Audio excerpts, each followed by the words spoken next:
4 மணிக்கு மேலே விஜய் வராரு. அதனால இப்போ 11 மணிக்கு எல்லாமே பிளாக் பண்ணி 4 கிலோமீட்டர் எல்லாத்துமே நடந்து போக சொல்றாங்க. இங்கே ஸ்டாலின் வந்திருந்தாரு, ஜெயலலிதா வந்தப்போ கூட வந்திருக்காங்க. அவங்க வந்தப்போ கூட இது மாதிரிலாம் காவேரி பாலம் பிளாக் பண்ணது இல்லை. இதான் அரசியல், இதான் விஜய மாற்று அரசியல்னாங்க.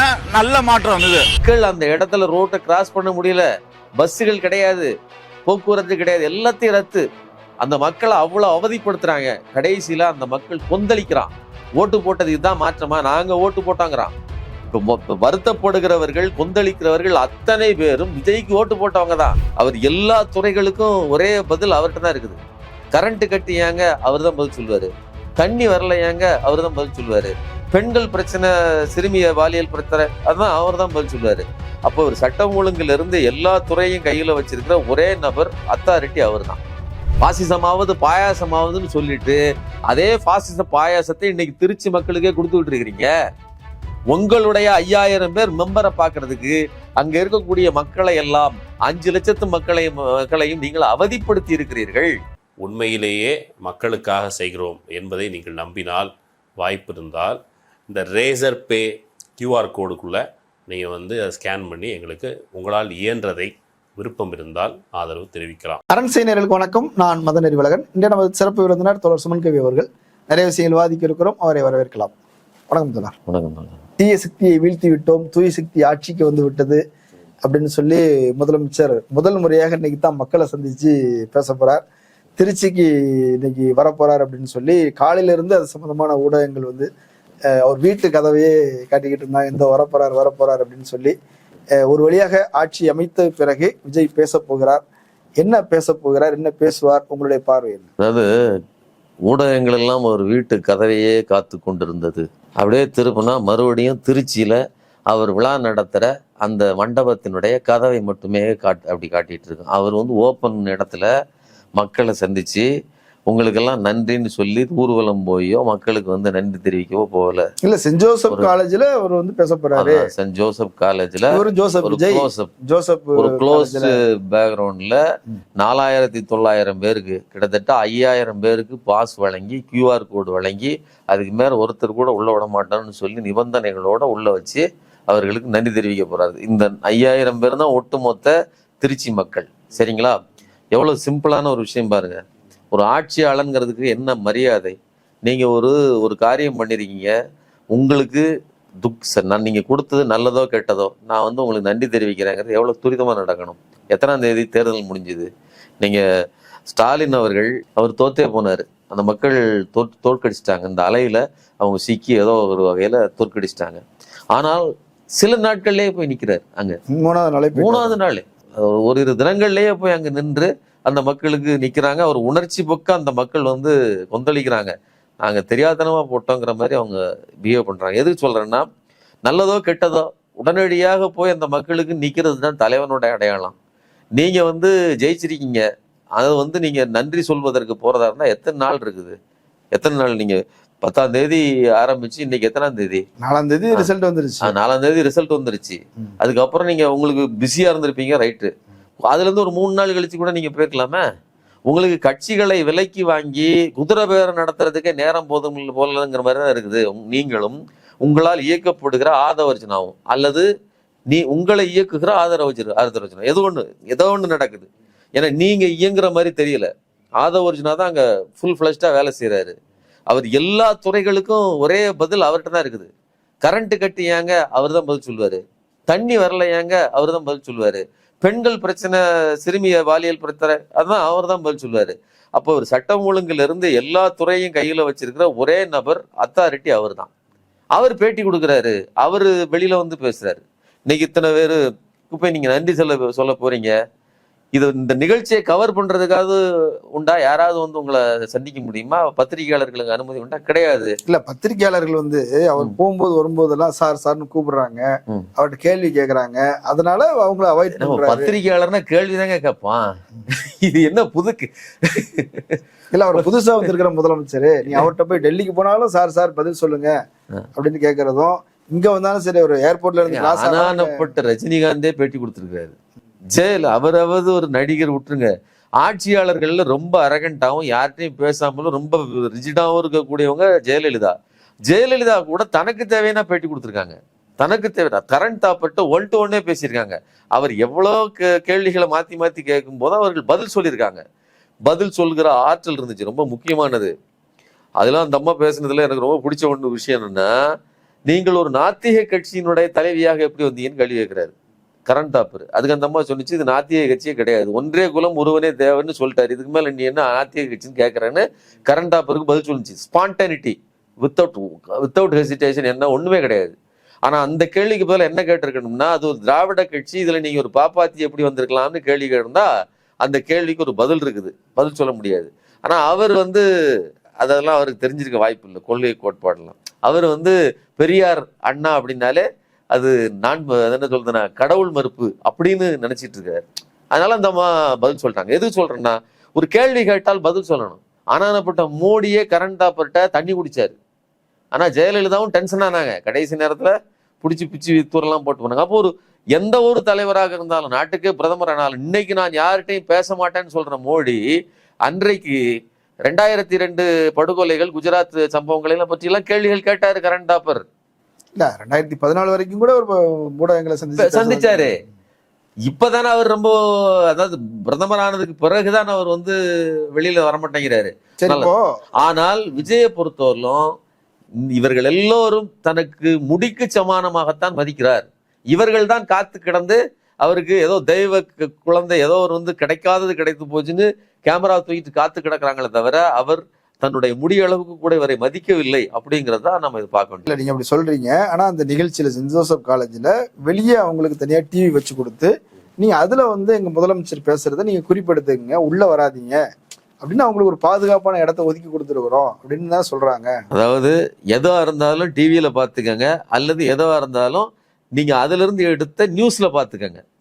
ஹிண்ட் எடுத்து நியூஸா கொடுத்துருப்பாங்களா, அதுல பாத்துக்கங்க. மற்றபடி அவரை ஈயரும்பு அண்டாமல் நாங்கள் பார்த்துக்கிடுவோம். சரி, இவ்வளவு பார்த்துக்கிட்டீங்கல்ல, இதுக்காக விஜய்க்கு இவ்வளவு பாதுகாப்பு, இவ்வளவு பிரச்சனைகள் இது நடக்குது. விஜய்னு நீ சொல்றீங்க, முதலமைச்சரின் பாதுகாப்பு. முதலமைச்சர் தாங்க. ஏங்க ஸ்டாலின் முதலமைச்சரா இருக்கும்போது ஸ்டாலின் தான் சொன்னாங்க, சரிங்களா? நான் அவங்களுக்கு எடப்பாடி முதலமைச்சரா இருக்கும்போது எடப்பாடி தான் சொன்னாங்க. எடப்பாடி யாருன்னு போடுறது அவன் காசு வாங்கியிருக்கவன் போடுவான், சரிங்களா? மற்றபடி எங்களுக்கு யார் கருணாநிதியை தான் சொன்னேன். இன்னைக்கு வரலாம் கலைஞர்னு எங்கேயாவது பத்திரிகைகள் வந்திருக்குதா? அதுவும் குறிப்பா பார்ப்பன பத்திரிகைகள் எங்கேயாவது கலைஞர்ங்கிற வார்த்தையை பயன்படுத்தி தினமல்ல பாத்திருக்கீங்களா? அதனால பேர் தானே வச்சிருக்கீங்க, அதுக்கு தானே வச்சிருக்கீங்க. அதனால விஜய் தான், சரிங்களா? அப்போ விஜய்க்கு நீங்கள் இவ்வளவு பாதுகாப்பு கொடுக்குறீங்க. பெண்களுக்கு பாதுகாப்பு இல்லை, ரோட்ல அவ்வளவு பிரச்சனைகள் நடக்குது. திருச்சியில மக்கள் அந்த இடத்துல ரோட்டை கிராஸ் பண்ண முடியல, பஸ்ஸுகள் கிடையாது, போக்குவரத்து கிடையாது, எல்லாத்தையும் ரத்து. முதலமைச்சருடைய கான்வாய் வரப்போகுது அப்படின்றதுனால ஒரு 2 மணி நேரத்துக்கு முன்னாடியே அந்த சாலையை முழுக்க காவல்துறை கட்டுப்பாடு எடுத்திருக்குது. அதுக்கு முன்னாடி முதலமைச்சர் இருந்தார் ஒருத்தர், அவர் திருச்சிக்கெல்லாம் அடிக்கடி போயிட்டு வந்தாரு. மக்கள் அவ்வளவு அவஸ்தைப்பட்டாங்க. கிடையாது, கான்வாய்ங்கிறது எப்போ அந்த போற டைமிங் மட்டும்தான், ஒரு 1/2 hour கூட கிடையாது. முன்னாடி போலீஸ் நிக்கும், அது வரலும் வண்டி போயிட்டே தான் இருக்கும். வண்டி வருதுன்னா ஒரு 10 நிமிஷம் நிறுத்தி வைப்பாங்க, இதுதான் வழக்கம். இப்ப நீங்க இப்ப நீங்க இதுல இருந்து பனையூர்ல இருந்து உங்க தலைமைச் செயலகம் போறீங்கல்ல, எப்போது நிறுத்தியா போட்டுட்டு இருக்கீங்க? கிடையாது. அவர் போகும்போது 800 போலீஸ் பாதுகாப்பு கொடுக்க தானே செய்றாங்க. அதெல்லாம் கொடுக்காங்க. அதெல்லாம் ஒரு 15 நிமிஷம் தான் இடைவெளி, மற்றபடி எல்லாருக்கும் வண்டிக்கு அனுமதி இருக்குது. ஆனா இங்க ஒட்டு மொத்தமா அடைச்சு அவ்வளவு பில்டப், அந்த மக்களை அவ்வளவு அவதிப்படுத்துறாங்க. கடைசியில அந்த மக்கள் கொந்தளிக்கிறான். ஓட்டு போட்டது இதுதான் மாற்றமா, நாங்க ஓட்டு போட்டாங்கிறான். இப்ப வருத்தப்படுகிறவர்கள், கொந்தளிக்கிறவர்கள் அத்தனை பேரும் விஜய்க்கு ஓட்டு போட்டவங்க தான். நாம ரோட்ல போய் திருச்சியில இல்ல, நாம அவர் போற இடத்துல இல்ல, ஆனால் பார்க்கிறப்போ தெரியுது நாங்கள் இதற்காக ஓட்டு போட்டோங்கிற கேள்வி கேட்கறாங்க, சரிங்களா? அதனால விஜயினுடைய இந்த நன்றி செலுத்துவதே கொடூரமா இருக்குது. மக்களுக்கு நன்றி செலுத்துவதே மக்களுக்கு, நான் உங்களுக்கு நன்றி செலுத்தணுங்க. QR கோடு கொடுத்து SOP இருக்குது, நெருக்கடி வந்துடக்கூடாது. விஜய்னா ஒரு மாசு இருக்குது, நெருக்கடி வந்துடக்கூடாது. அதனால அவங்க QR கோடு கொடுத்து அவங்க கட்சி நிர்வாகிகளை கூப்பிட்டு ஒரு நன்றி சொல்ல. ரூமுக்குள்ள 5000 பேருக்கு நீங்க அனுமதி கொடுத்துருக்கீங்க, 5 லட்சம் பேர் ரோட்ல உங்களை திட்டிட்டு போறான். நீங்க யாருக்கு போய் நன்றி செலுத்த போறீங்க? உங்களுக்கு ஓட்டு போட்டவனுக்கு நன்றி செலுத்த போறீங்க, உங்க கட்சிக்காரனுக்கு மட்டும் கிடையாது. திருச்சியில உங்களுக்கு ஓட்டு போட்ட அங்க 5 லட்சம் பேர் வெளில கிடக்குறான், ஒவ்வொருத்தனும் அவஸ்தப்படுறான். உங்களால ரோட்ல அவ்வளவு கத்துறாங்க. அவங்களுடைய ஒவ்வொரு அந்த நாளினுடைய 2 மணி நேரம் 3 மணி நேரம் காலியாகுது. காலியாகிறது மட்டும் இல்ல, குழந்தைங்க பை பொருள் எல்லாத்தையும் தூக்கிட்டு 3 கிலோமீட்டர் 4 கிலோமீட்டர் நடந்துட்டு இருக்காங்க அங்கேயும், சரிங்களா? உங்களுக்காக. அவன் பழைய ரசிகனா இல்ல, இன்னைக்கு தான் விஜய் யாருன்னு அவனுக்கு புரியுது. அவரை வச்சு நமக்கு ஒண்ணும் நடக்க போறது கிடையாது. நமக்கு முட்டி வலிய நாம நடக்கணும். அவர் சொகுசா கார்ல கான்வாயில வந்துட்டு போயிடுவாரு, கூட அவருக்கு தேவையான ஆட்கள் கூட வருவாங்க பாதுகாப்பா அப்படின்னு அவனுக்கு தெரியுது. அந்த காண்டில கூட அவன் என்ன பேசுறான், எங்களுக்கு ஒரு பாதுகாப்பு இல்லை, நாங்க ரோட்ல சுத்திட்டு இருக்கிறோம், இப்ப எங்களுக்கு நன்றி தெரிவிக்க. நான் என்ன சொல்றேன், உங்களுக்கு நான் நன்றி தெரிவிக்கணுங்க. உங்களை துன்புறுத்தி உங்களை வலியை ஏற்படுத்தி உங்களை நீங்க கொந்தளிக்கிற அளவுக்கு உருவாக்கிட்டு நான் வந்து நன்றி தெரிவிச்சா அதுக்கு நன்றியா? ஜெயலலிதா காலத்துல அந்த மாதிரி இருக்குதானே செஞ்சது. ஜெயலலிதா காலத்துல இருந்துச்சு. ஜெயலலிதா ஒரு டிக்டேட்டரு, அது பாசிசம். அந்த பாசிசத்தை விட 10 மடங்கு பெருசா இருக்குது இது. ஜெயலலிதா, நான் தான் சொல்றேன், ஜெயலலிதா பத்திரிகையாளர்களை சந்தித்தார், அவ்வளவு பெரிய பாசிஸ்ட கூட சந்தித்தார், நீங்க சந்திக்கல. அப்ப ஜெயலலிதாவை விட 10 ஜெயலலிதாவுக்கு சமமான ஒரு பாசிஸ்டாக நீங்கள் இருக்கிறீர்கள். பாசிசமாவது பாயாசமாவதுன்னு சொல்லிட்டு அதே பாசிச பாயாசத்தை இன்னைக்கு திருச்சி மக்களுக்கே கொடுத்துக்கிட்டு இருக்கிறீங்க. உங்களுடைய 5000 பேர் மெம்பரை பார்க்கறதுக்கு அங்க இருக்கக்கூடிய மக்களை எல்லாம் 5 லட்சத்து மக்களையும் நீங்கள் அவதிப்படுத்தி இருக்கிறீர்கள். விஜய் வந்து ஆட்சி அமைத்து 1 மாசம் கூட ஆகல. 4ஆம் தேதி அவர் வெற்றி பெற்றார்னு சொன்னாங்க, 10ஆம் தேதி பொறுப்பேற்றுக்கிட்டார். இன்னைக்கு பாத்தீங்க அப்படின்னு சொன்னா மொத்தமே 20 நாள் தான் ஆகுது. இந்த 20 நாளுக்குள்ள விஜய் வந்து இவ்வளவு கடுமையான விமர்சனங்கள் செய்வது சரியா? கொஞ்சம் டைம் கொடுங்க, ஒரு 6 மாசம் அப்படின்னு மினிமம் உண்டு. அது கூட சொல்ல மாட்டேன்றீங்க. எடுப்புலயே விமர்சனம், எல்லாத்துக்கும் விமர்சனம், கரண்ட் போனா விமர்சனம், எல்லாத்தையும் விமர்சனம் அப்படின்னா சரியான ஒரு அது ஒரு அணுகுமுறை, நல்ல அணுகுமுறையாது. 6 மாசம் டைம் கொடுங்கன்னு சொன்ன திமுகவே அவர்கள் தான் வந்து ஒரு கொஞ்சம் இடைவெளி கொடுப்போம், அவர் பெர்ஃபார்ம் பண்ணட்டும் நடக்கட்டும்னு சொன்னாங்க. அவர்களே தாங்காது, 6 மாசம் இல்ல 1 மாசம் கூட இவர்களுடைய ஆட்சியில நம்மளால தாங்க முடியாது அப்படின்னு உதயநிதி சொல்லியிருக்கிறாரு. அங்க அதாவது பாலியல் குற்றங்களுக்கும் பிரச்சனைகளுக்கும் எதிராக குரல் கொடுத்து விட்டு போட்டவர் சொல்லியிருக்கிறாரு. எத்தனை பிரச்சனை, 1 2 கிடையாது, தெருவுக்கு தெரு சந்துக்கு சந்து நடக்குங்க. ஒரு பக்கம் கோயம்புத்தூர் பிரச்சனை, அந்த ஆமா 10 வயசு பொண்ணு 2 குற்றவாளிகள் பிடிக்கப்பட்டிருக்காங்க, போலீஸ்காரங்க சிரிக்கிறாங்க. ரெஸ்பான்சிபிலிட்டி உள்ள போலீஸ்காரங்க, அதுவும் அந்த லேடி போலீஸ்லாம் வந்து கக்கன்னு கண்ணில் தண்ணீர் வர்ற அளவுக்கு சிரிக்குதுங்க. அடிவயிறு வலிக்கிற, வயிறு வலிக்கு சிரிப்பாங்க தெரியுங்களா, அந்த மாதிரி சிரிக்கிறாங்க. இதை வந்து ஒருத்தர் முட்டு கொடுக்குறாரு சமூக நீதி கட்சியில இருந்து, அதாவது என்ன சொல்றதுன்னா நான் காப்பாற்ற போறேன் அப்படின்னு சொல்லி விடுதலை சிறுத்தைகள்ல இருந்து போன அமைச்சர் ஒருத்தர் சொல்றாரு, வன்னியரசு சொல்றாரு, ஏன் போலீஸ்காரங்கெல்லாம் சிரிக்க கூடாதா, ஏதாவது கட்டாயம் இருக்கான்னு கேட்கிறாரு. இளவு வீட்டுல வந்து அதுவும் பிள்ளைய பறி கொடுத்துட்டு நிக்கிறாங்க, ஒரு சின்ன குழந்தை கொடூரமா கொலை செய்யப்பட்டிருக்குது, பாலியல் வல்லுறவுக்கு உள்ளாகி கொலை செய்யப்பட்டிருக்குது. இந்த கொடூரத்துக்கு மத்தியில நீங்க சிரிப்பீங்களா அப்படிங்கிற கேள்விதான். ரெஸ்பான்சிபிலிட்டி உங்களுக்கு இருக்குங்க. தெரியாம ஏதோ பைத்தியக்காரன் சிரிச்சிட்டா பரவாயில்ல, நீங்க அரசு அதிகாரியா இருக்கிறீங்க, உயர் அதிகாரியாவும் இருக்கிறீங்க. சாதாரண ஏற்று மாதிரி ஒரு சாதாரண ஆளுகள் சிரிச்சிட்டா கூட பரவாயில்ல, நீங்க பிரஸ் மீட்டுக்கு வந்து உட்காந்துறீங்க. அந்த இடம் எப்படிப்பட்டது, பின்னாடி எங்கேயோ வண்டியில் நின்று சிரிச்சுட்டாங்க பரவாயில்ல, அதை தெரியாம எடுத்துட்டாங்க. இது பகிரங்கமா கேமரா எல்லாம் இருக்குது. அப்படி அப்ப அவன் வந்து ஆக்ஷன் சொல்றதுக்கு முன்னாடி வேற மாதிரியும், ஆக்ஷன் சொன்னதுக்கு அப்புறம் அப்படி முகத்தை வச்சுக்கிட்டு இருக்கக்கூடிய ஒரு நடிகர் மாதிரியும் இன்னைக்கு ஒட்டுமொத்த இலாகாவா மாறிடுச்சு, ரீல்ஸ் இலாகாவா மாறிடுச்சு. சீரியஸா பேசும்போது மட்டும் முகத்தை உருன்னு வச்சிருக்குது, அப்புறம் சிரிக்கிறது, அல்லது அவர்களுடைய வாழ்க்கையை வாழ்றது. இதுதான், இந்த கொடுமையைத்தான் நாம பார்த்துட்டு இருக்கிறோம். இன்னைக்கு வந்து இன்னொரு 3 வயசு சிறுமி குமாரபாளையத்துல இறந்து போனது இருக்கட்டும், அது பாலியல் ரீதியாக துன்புறுத்தப்பட்டதா இருக்கட்டும், அதுவும் தெருவுக்கு தெரு கஞ்சா அடிச்சுட்டு இந்த இது கீழ்ப்பாக்கத்துல ஒரு அம்மா, திருவிகா நகர்ல உள்ளவங்க கீழ்ப்பாக்கம் போலீஸ் ஸ்டேஷன்ல வந்து பெட்டிஷன் கொடுக்குறாங்க. நைட்ல போலீஸ் பெட்டிஷன் எடுக்க மாட்டாங்க கேஸை. 2 பசங்க எங்களுக்கு எதிர்த்து வீட்டுக்காரங்க கஞ்சா அடிச்சுட்டு எங்களை பாடாப்படுத்துறாங்க, எங்க அண்ணனை வெட்டிட்டான், அண்ணன் மண்டை செதஞ்சு ஐசியூல இருக்கிறாரு, அந்த அம்மாவுக்கு வெட்டு விழுந்திருக்குது, போன வாரம் நடந்துச்சு. அதே சீன், அதே மாதிரி இன்னொரு நிகழ்ச்சி நீங்க வந்து திண்டுக்கல்ல ஒரு அம்மையார், அவங்க வந்து ஸ்டாலின் தோத்துட்டாருங்கிறத மனோரமா வசனத்தை போட்டு எப்பா அப்படின்னு சொல்லி அழுற மாதிரி கடலையே சாட்சிச்சுன்னு சொல்லி நக்கல் பண்ணி ரீல்ஸ் போட்டிருக்கந்தம்மா. இன்னைக்கு கடல் எல்லாம் புருஷனே சாச்சிட்டாங்க, கட்டிய கணவனே சாச்சிட்டாங்க, அவரு மண்டையில வெட்டுப்பட்டு கீழே ஹாஸ்பிட்டல்ல கிடக்குறாரு. இந்த அம்மா கதறாங்க, நாங்க இதுக்கா விஜய் சார் உங்களுக்கு ஓட்டு போட்டோம் அண்ணா, விஜய் அண்ணா அப்படிங்குது. ஏன்னா அவங்க விஜய் கட்சிக்காரங்க. எங்க விஜய் எங்க குடும்பத்துல ஒருத்தர் எங்களுக்காக வந்து நிப்பாருன்னு நம்ம ஓட்டு போட்டிருக்குது. எது நடந்தாலும் இனிமேல் அவர் பார்த்துக்கிட்டாரு. யாருக்கு? பிரச்சனை பாதிக்கப்பட்டவங்களும் இதே எண்ணம், வெற்றவனும் குத்துறவனும் கஞ்சா அடிக்கிறவனும் கஞ்சா குடிக்கும் எல்லாவனுக்கும் அதே எண்ணம். அவனும் விஜய்க்கு தான் ஓட்டு போட்டிருக்கிறான். வெட்டுப்படுற பாதிக்கப்படுற பெண்கள் குழந்தைகளும் அவங்களும் அந்த குடும்பத்துல உள்ளவங்க தான். பாதிப்பை ஏற்படுத்துறவனும் விஜய்க்கு ஓட்டு போட்டவன் தான். இப்போ அண்ணன் கேஸ் வந்துச்சுன்னா அண்ணன் பார்த்துக்கிடுவாருன்னு இவனுக்கு ஒரு தைரியம் என்ன? இல்லைன்னா அவன் அப்படி கஞ்சா போட்டுட்டு ரோட்ல நின்று செய்ய முடியுமா? போலீஸ் மேல பயம் இருக்குல்லாங்க, நீங்க யோசிச்சு பாருங்க. இல்ல அவங்க என்ன, நம்ம ஆட்சி வந்துருச்சு, இளைஞர்களுடைய ஆட்சி வந்து எங்க ஆட்சி, நம்ம ஆட்சிங்கிறது கூட பன்மை. எங்க ஆட்சியா? எங்களுடையது. இனிமே எங்களை யாரும் ஒண்ணும் பண்ண முடியாது. ஏங்க கோயம்பேடுல நேத்து ஒரு பொண்ணை அதாவது நடு ராத்திரி 2 மணிக்கு சண்டை, பப்புல டான்ஸ் ஆடி இருக்காங்க குடிச்சுவிட்டு. அதுல ஒரு குரூப்பு 2 பெண்கள், எத்தால ஒரு 4 பசங்க, 2 பேரோட அந்த குரூப்போட சண்டை.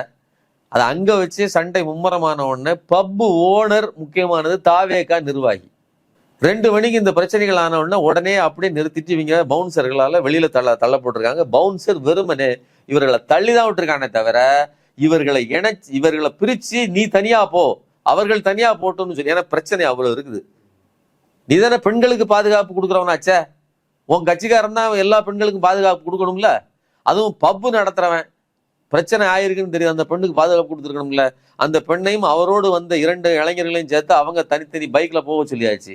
இவங்க பின்னாடியே துரத்திருக்காங்க. மொத்தம் 3 பேரு கொண்டு போய் அந்த பெண் மேல இடிச்சிருக்கான். இடிச்ச இடிப்புலயே வண்டியில இருந்து கீழே விழுந்து அந்த பொண்ணு கீழே விழுந்திருக்கு.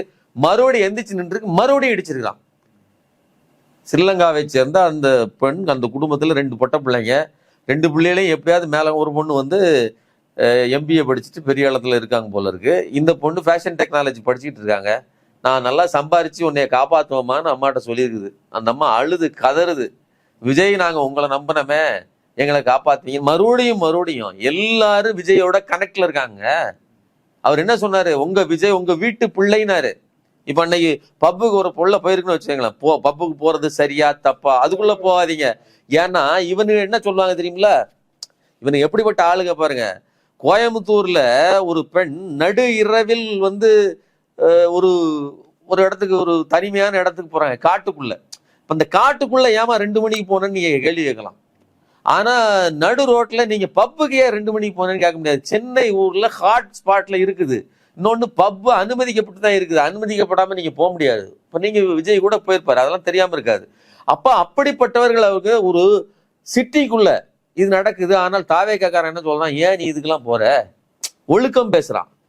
அங்க நீ ஏமா போன 2 மணிக்கு நடுக்காட்டுக்குள்ள போனேன்னு கேள்வி எழுப்புனா, ஒரு பெண் எந்த இடத்துக்கு எப்ப வேணாலும் போவா. இதெல்லாம் கேட்கறதுக்கு உனக்கு என்ன உரிமை இருக்கு? யாரு? ஆதவர்ஜுனா. இன்னைக்கு அமைச்சர், அன்னைக்கு அவர் சொல்றாரு பொங்கி எழுந்து, ஒரு பெண் எத்தனை மணிக்கு வேணாலும் எங்க வேணாலும் போவா, பாதுகாப்பு கொடுக்க வேண்டியது உங்க வேலை சார், முடியலைன்னா ஆட்சியை கழிச்சு தூரப்போங்க அப்படின்னு அன்றைய முதலமைச்சரை பார்த்து பேசுறாரு.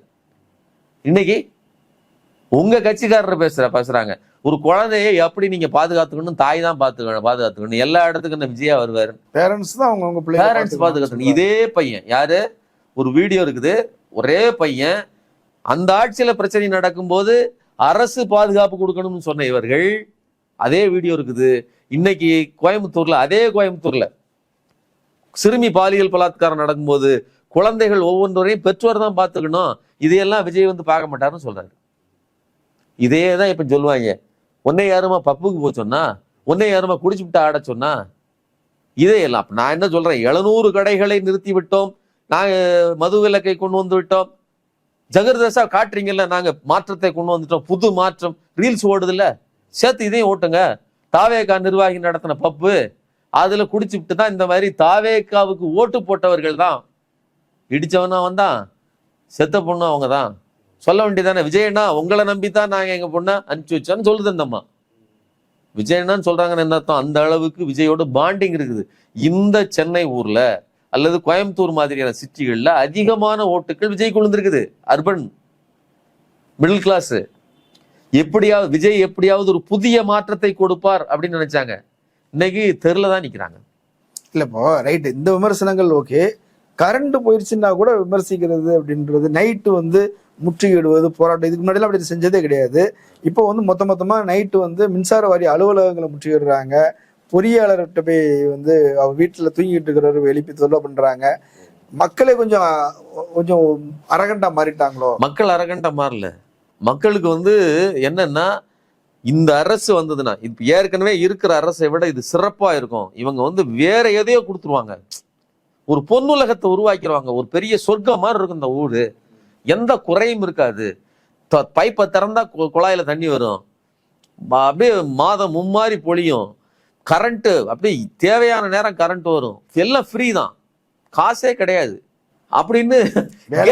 வேலைக்கே போக வேண்டியது இல்லை. கேஸ் சிலிண்டர் அண்ணன் 6 சிலிண்டர் கொடுத்து வராரு.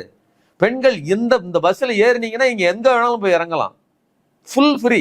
தமிழ்நாட்டுல வால்வோவா எதுக்குள்ள வால்வோ பஸ் இருக்குங்கிறதே முதல்ல போக்குவரத்து துறை அமைச்சருக்கே தெரியல. வால்வோ பஸ் 38 கோடி ரூபாய் கொடுத்து இந்த அரசு, கடந்த அரசு வாங்கி வச்சிருக்குது. அவங்க பார்த்து செதுக்கி இருக்காங்க. போக்குவரத்து துறை அமைச்சர் சிவசங்கரும் முதலமைச்சரும் இணைந்து அந்த துறையை அப்படி மேம்படுத்திருக்காங்க. இவங்களுக்கு அது என்ன இருக்குன்னே தெரியல. இப்ப இப்படிப்பட்ட நிலைமையில இவங்ககிட்ட கொண்டு வந்து கொடுத்தா இவங்க அதாவது போய் நிக்கிறாங்க, காத்து கிடக்குறாங்க, 6 மணி நேரம் காத்து கிடக்குறாங்க. வந்து இவ்வளவு நேரம் ஆகுது, இன்னும் பஸ் வரல அப்படின்னு கொந்தளிக்கிறான். வருகிற அமைச்சர் என்ன பண்ணணும்? போக்குவரத்து துறை அமைச்சர் இதுக்கெல்லாம் என்ன பிரச்சனைன்னு சால்வ் பண்ண தானே வரணும். சிவசங்கரா இருந்தா என்ன பண்ணுவாரு?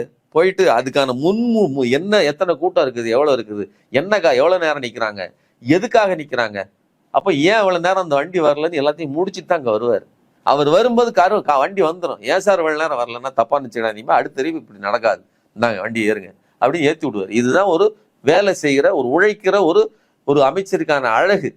தப்பு நடந்தா கூட தப்பை சரி பண்ணலாம். ஆனா இங்க போய் நின்றுட்டு தம்பி நீ சாப்பிட்டு இருக்க நான் சாப்பிடலன்னு சொன்ன அர்த்தம், நீ சாப்பிட்டுட்டா நான் சாப்பிடல. யோசிச்சு பாருங்க. இதே பதில குழந்தைய பறி கொடுத்துட்டு தாய் நிக்கிறா, அவங்க அம்மா நிக்குது. இந்த இப்போ வந்து பொண்ணு, அடுத்து என் பொண்ணு வந்து ஃபாரின் போய் எனக்கு சம்பாரிச்சு கொடுக்கன்னு சொன்னிச்சு, அந்த புள்ள இப்ப இறந்து போச்சுன்னு அந்த அம்மா அழுது கண்ணீர் விட்டுச்சு, புலம்புது. அந்த மரண ஓலம் அது. அந்த அம்மாட்ட போய் நின்றுட்டு சாப்பிட்டீங்களாம்மா அப்படின்னு கேட்டது.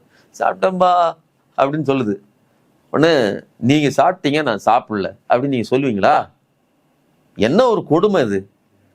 ஒருத்தன் பரிதவிச்சு நிக்கிறாங்க, கரண்ட் ஏங்க இல்லை அப்படின்னு பரிதவிக்கிறான். அவன்கிட்ட போய் நின்றுட்டு நீ சாப்பிட்டியா, நீ சாப்பிட்டா நான் சாப்பிடல சொல்ல முடியுமா? என்ன பண்ணுவான் அவன்? உங்களை விட்டே என்ன சொல்லுவான்? கொந்தளிச்சிருவான். அப்போ கரண்ட் கிடையாது, தண்ணி கிடையாது, பஸ் கிடையாது. அப்ப என்ன பொருள்னா எந்த துறையுமே ஆர்கனைஸ்டா கிடையாது. இன்னைக்கு மின்சார துறையினுடைய அமைச்சர் யார்? நம்ம சிடி நிர்மல்குமார் இருக்கார் இல்லையா, அவர் சொல்றாரு கடந்த ஆட்சியின் நிர்வாக குறைபாடு, சரியாக பணியாளர்கள் நியமிக்கவில்லையோ. போன வருஷம் இதே மாதிரி எல்லா வருஷமும் இந்த மே மாசத்துல கரண்ட் கன்சம்ஷன் அதிகமா இருக்கும். அவங்க கிட்ட திட்டம் இருக்கும், வேலை செய்யறவங்களுக்கு தெரியும். இப்ப நீங்க ஷார்டேஜ் இப்போ ஒன்றும் இல்லைங்க, கோடை காலம் வந்துட்டு எக்ஸ்ட்ரா 4 தண்ணி கேன் ஒரு குடும்பத்தை நடத்துறவங்க தெரியுமா தெரியாதா? கரண்ட் பில் எக்ஸ்ட்ரா வரும் தெரியுமா தெரியாதா? எல்லாருக்கும் தெரியும். ஏன்னா ஏசி எக்ஸ்ட்ரா போடுவோம். ஏசியே இல்லாத வீட்டுல கூட ஃபேன் எக்ஸ்ட்ரா நேரம் ஓடுமோ ஓடாதா? அப்ப கரண்ட் கன்சப்ஷன்ல இருந்து தண்ணி முதற்கொண்டு எல்லாம் வந்து ஒரு குடும்பத்தை நடத்துறவனுக்கு தெரியும். உனக்கு எப்படி தெரியும்? RSSல பயிற்சி பெற்று பிஜேபியில சேர்ந்து அதிமுகவில் தவி அதுக்கப்புறம் தாவேகாவுக்கு வந்து இன்னைக்கு அமைச்சராக இருக்கிற இவர்களுக்கு எப்படி தெரியும்? ஒரு குடும்பம் நடத்தினா கூட அந்த குடும்பத்துக்கு மே மாசம் தண்ணீரும் கரண்ட்டும் அதிகமா செலவாகும்னு தெரியும். இவர்களுக்கு இப்படி தெரியும். அப்ப எந்த திட்டமும் கிடையாது. நேரா என்ன பண்றது? நீங்க இதை எப்படி ஒப்பிட்டு பாருங்க. தனக்கு வெளியில சுத்துறதுக்கு அனுமதி அதாவது என்னன்னா அனுமதி கொடுத்தாலும் போக மாட்டேன் நான் அப்படி இருந்த விஜய் இருக்கிற ஆட்சியை குறை சொன்னார். எல்லாவற்றுக்கும் திமுக அரசு தான் காரணம், என்னை முடக்குதுன்னாரு. இன்னைக்கு அரசே உங்க கை வந்துருச்சு. இப்ப என்ன சொல்றீங்க தெரியுமா? திமுக தான் காரணம், கரண்ட் இல்ல. கரண்ட் திமுக இருக்கும்போதே நல்லா இருந்ததாப்பா. திமுக இருக்கும்போது இதே நெருக்கடி இருந்து அவர்கள்ட்ட திட்டம் இருந்துச்சு, பிளான் இருந்துச்சு. ஓன்ட்ட என்ன இருக்கு? அதைத்தான் சொல்றேன். இங்க சட்டம் ஒழுங்கு பாதுகாப்பு இல்லாததுக்கு காரணமும் விஜய் தான். விஜயின் வருகை அதை கூட்டி இருக்கு, குற்றவாளிகளுக்கு உத்வேகத்தை கொடுத்திருக்குது. பறி கொடுத்தவர்கள் விஜய் பாதுகாப்பார்னு நம்பி பெரும் பின்னடைவுக்கு உள்ளாயிருக்காங்க. இது குற்றம். அதே மாதிரி கரண்ட் விவகாரத்துல ஏன் கொந்தளிக்கிறாங்க மக்கள்? ஓட்டு போட்டவர்கள், ரீல்ஸ் போட்டவர்கள். இன்னைக்கு ரீல்ஸ் எடுக்கிறது கூட கரண்ட் கிடையாது. ராத்திரி நீ அந்த நிலைமையை என்னோட நிலைமையை ரீல்ஸ் எடுக்கிறது கூட கரண்ட் கிடையாதுன்னு இன்ஃப்ளூயன்சர்கள் கூட இப்போ ஃபீல் பண்றாங்க, பொங்குறாங்க. சென்னையில் இருப்பவர்கள் பொங்குகிறார்கள், தெரியாதனமா ஓட்ட போட்டோம் அப்படின்னு சொல்லி. அதனாலதான் நீங்க எங்க எதுக்கெல்லாம போகல. இந்த திருவத்தியூர்ல தானே ராயப்பேட்டையில் நடந்தது, இந்த போராட்டங்கள் நடந்ததுல போய் இந்த பக்கலை பார்த்து என்னங்க என்ன பிரச்சனைங்க, உங்க வீட்டுக்குள்ள நான் சரி பண்ணி விட்டுறேன்னு சொல்ல வேண்டியதுன்னு. நேர்ல யாரையும் சந்திக்க மாட்டேன், பத்திரிகையாளர்களா சந்திக்க மாட்டேன், பிரச்சனையா நான் வரமாட்டேன். அமைச்சர்கள் அவங்க மங்குனிகள், அவர்களுக்கு எந்த ஒரு அந்த துறை பற்றி எந்த அறிவும் கிடையாது. No comments. கச்சத்தீவை ஏங்க மீட்கல அப்படின்னு கேட்டீங்கன்னா நோ கமெண்ட்ஸ். குமார் சொல்றாரு, அவர் இந்த ஏஐ துறை அமைச்சர். அப்புறம் ஏங்க இந்த குழாய் இதெல்லாம் பைப்பு தண்ணி எல்லாம் சரியா வரல, நோ கமெண்ட்ஸ். யாரு? மீன்வளத்துறை அமைச்சர். இதெல்லாம் எந்த வெளியில இதுல இருக்குது, அதெல்லாம் பத்தி பேசக்கூடாது, நோ கமெண்ட்ஸ், நோ கமெண்ட்ஸ். நீங்க சாரி கேட்பது கூடாது. குற்றம் நடந்துருச்சு. இதுல திருபுவனம் இளைஞர் அஜித்குமார் கொலை வழக்குல முதலமைச்சர் ரெஸ்பான்சிபிலிட்டி தன்மையில எடுத்துக்கிட்டு சாரிமா அப்படிங்கிறாரு. ஒரு மிகப்பெரிய அமைப்புங்க காவல்துறைங்கிறது. எல்லா காவல்துறையும் நம்ம கையிலேயே கட்டுப்பிடிச்சிட்டு முடியும்? எத்தனை மனுஷங்க இருக்காங்க, அதுல ஒருத்தன் தப்பு பண்ணிடுறான், உடனடியா நடவடிக்கை இருக்காங்க அவருக்கு மேல, அந்த போலீஸ்காரர்கள் அந்த காவலர்கள் மேல. தொடர்ந்து அந்த பறி கொடுத்த அந்த குடும்பத்துக்கு போன் பண்ணியம்மா நான் இருக்கிறேன், கவலைப்படாதீங்க, தெரியாம நடந்து போச்சு, மன்னிச்சு சாரிம்மான்னு கேட்கிறாரு. எங்களுக்கு சாரி வேண்டாம் நீதி வேண்டும் சொன்னவர் இந்த முதல்வர். இன்னைக்கு இத்தனை கொலை நடந்திருக்குது. 3 வயசு சிறுமி பாலியல் பலாத்காரம், 10 வயசு சிறுமி பாலியல் பலாத்காரம் கொலை. இன்னைக்கு நேத்து நைட்டு கோயம்பேட்டுல இளம்பெண் கொலை.